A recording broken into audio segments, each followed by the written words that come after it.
안녕하세요. 대단히 반갑습니다. 수필 읽어주는 남자 자한형 이종수입니다. 이번 시간은 450번째 시간으로 선생님의 밥그릇이라는 수필을 읽어드리도록 하겠습니다. 선생님의 밥그릇, 이청준.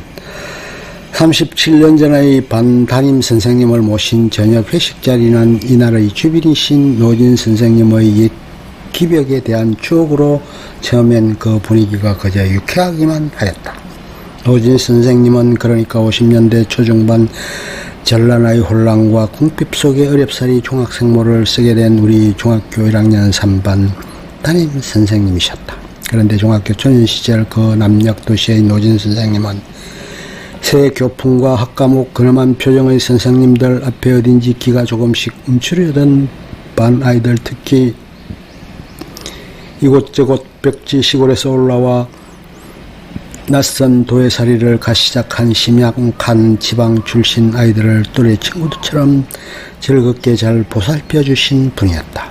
한 예로 방과 후에 뒤에 남아 빈 교실을 정리해야 하는 청소당번을 몹시 싫어한 우리들에게 선생님은 그날 종례 시간에 갑작스런 벌칙을 마련하여 거기에 해당하는 아이들로 하여금 그날의 청소 인원을 충당하곤 하시는 시기였다. 오늘 아침 운동장 조회 때 똑바로 줄 서지 않았다가 나한테 호명당한 7명 일어서봐. 너희가 오늘 청소당번이다. 오늘 체육시간에 체육복 안 입고 나간 사람 몇 명 있었다는데 누군가? 너희들 오늘 무엇을 해야 하는 녀석들인 줄 알고 있겠지? 항상 그런 식이셨다. 어떤 때는 갑자기 책가방 속을 검사해 놀이용 구슬을 가지고 다니는 아이들을 곤란해시기도 하였고, 어떤 때는 개구리 단추나 이름표가 조금 비뚤어진 아이들을 억울하게 골탕 먹이시기도 하였다.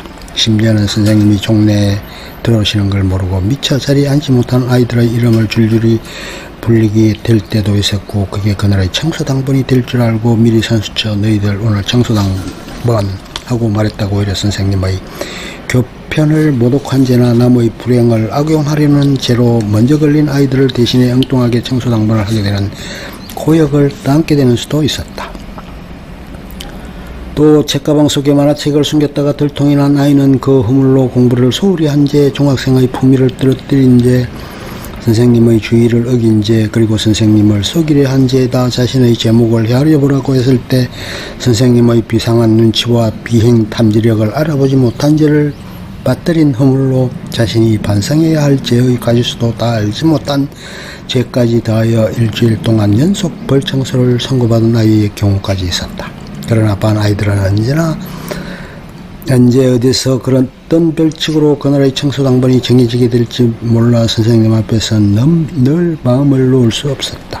그러나 그것은 긴장이나 원망을 부를 리는 없었다. 그렇게 뜻맞게 된 청소당번이 그닥 억울하다거나 짜증스러울 수도 없었다. 그것은 일종의 즐거운 유의나 게임 같은 것이었고, 우리들의 첫 학교 생활도 그만큼 부드러운 안정을 얻어갔다.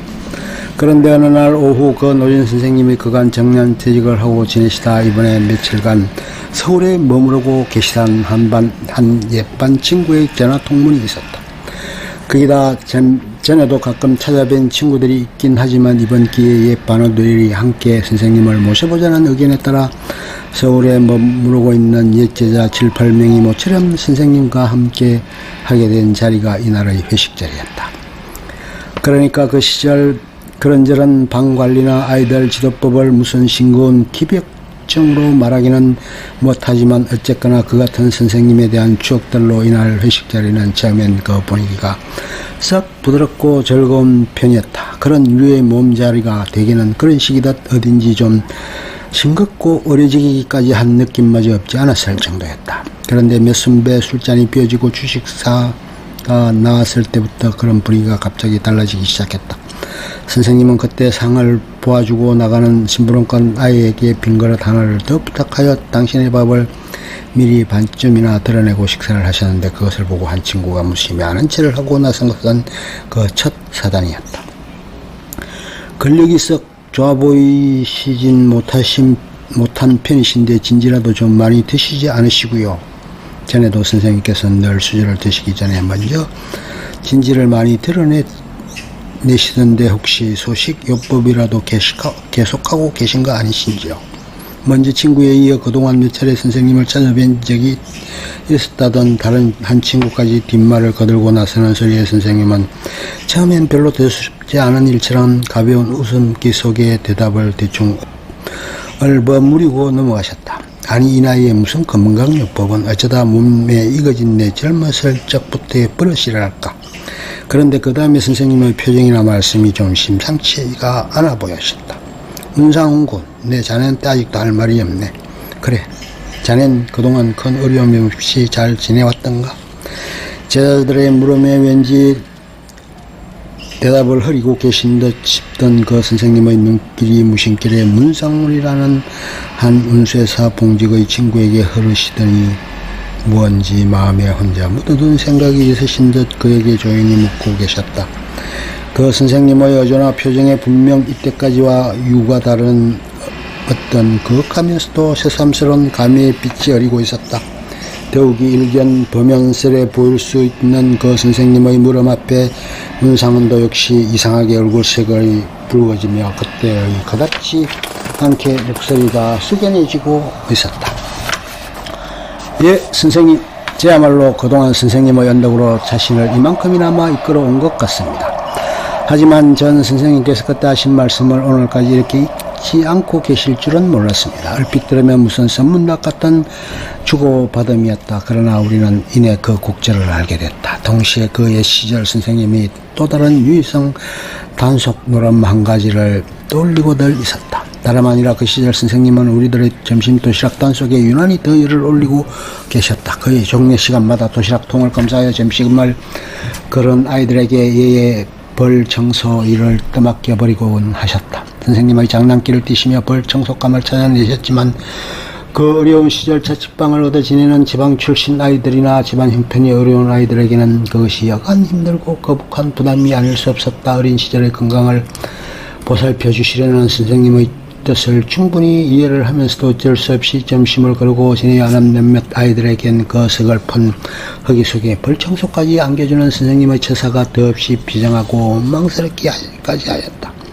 그런데 그 선생님의 찾아온 도시락통 검사 행사가 어느 때부턴가 언제부턴가 슬그머니 자취를 감추게 되고 말았다. 어느 날 그 행사 중에 일어난 한 무참스러운 사건을 계기로 해서였다. 그날도 선생님은 종례 시간에 이에 벌 청소꾼을 모으기 위해 점심을 그런 아이들을 색출해내고 계시던 중이었다. 선생님 문상훈은 도시락을 싸우지 않았으면서도 일어서지 않고 있어요. 종례 시간에 들뜬 분위기에다 벌 청소를 할 아이들의 수가 모자라는 것을 보고 그 상훈의 바로 뒤쪽 자리에 앉은 녀석이 제 앞 친구를 장난삼아 고에 받치고 나섰다. 그런 고자질의 상훈은 물론 제 책상 위에 꺼내놓은 도시락통을 정거로 얼굴을 붉혀가며 마구 화를 내었다. 그러자 기왕 말을 꺼낸 뒷자리에 앉은 고발자도 찌지 않고 가차없는 정언을 계속했다. 도시락은 늘 가지고 다니지만 난 내가 한 번도 점심시간에 도시락을 꺼내 먹는 걸 못 봤다. 넌 종례 시간에만 도시락을 내놓고 벌청소를 빠지더라. 드디어 선생님이 미심쩍은 얼굴로 그 사실을 확인하러 상훈에게 다가가신 건 그때로선 매우 당연한 절차였다. 그리고 도시락통 뚜껑을 열어보라는 선생님의 말씀에 상훈이 우물쭈물 조금 열어보인 그 도시락통 속사정한 선생님만이 비밀을 아신 채 두 녀석 간의 다툼은 그것으로 싱겁게 끝이 나고 말았다. 그 상훈의 도시락통을 들여다보시고 난 선생님은 그날의 청소당번도 다 정해주지 않은 채 그대로 방 교실을 나가버리신 것이었다. 그 후로도 선생님이 그 일을 다시 입에 담으신 일은 한 번도 없었다. 하지만 그 선생님의 가혹한 도시락 검사와 점심을 그런 아이들의 벌 청소자가 사라진 것은 바로 그 일이 있은 이후부터였다.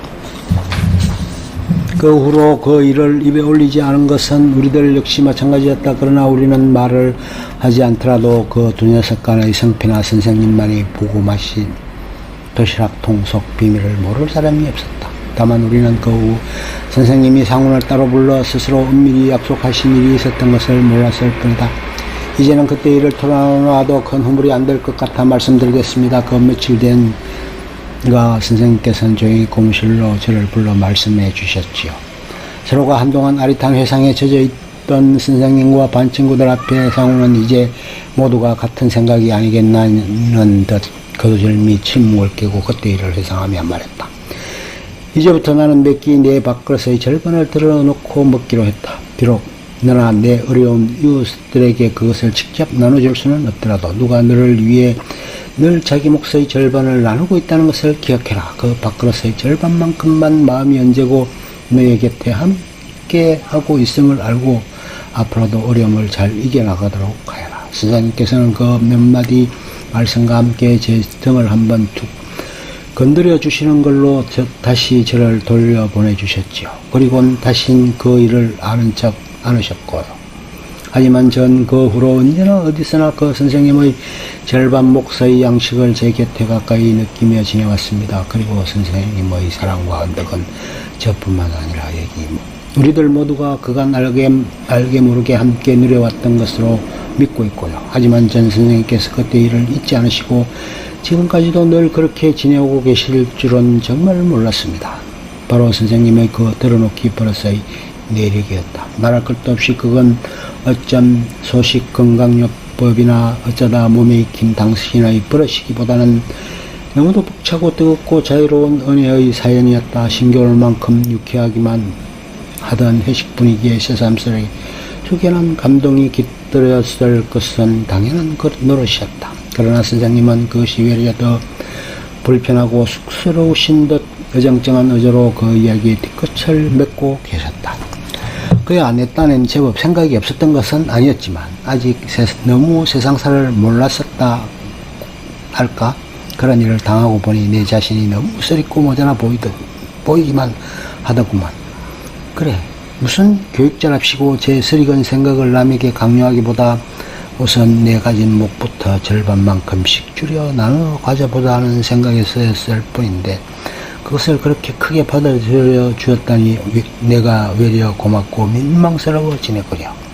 하긴 나도 그 덕에 좋은 건강법을 익힌 셈이고 요즘같이 교육기가 난경을 빚고 있는 마당에선 제 몫의 밥그릇을 절반으로 줄여 살기도 쉬운 일만은 아닐 것 같아 보이네만 그렇다고 그게 어디 이런 식의 치아까지 받아야 할 일인가. 허허. 끝. 좋으면 좋아요, 구독, 알림 설정 눌러주세요. 감사합니다.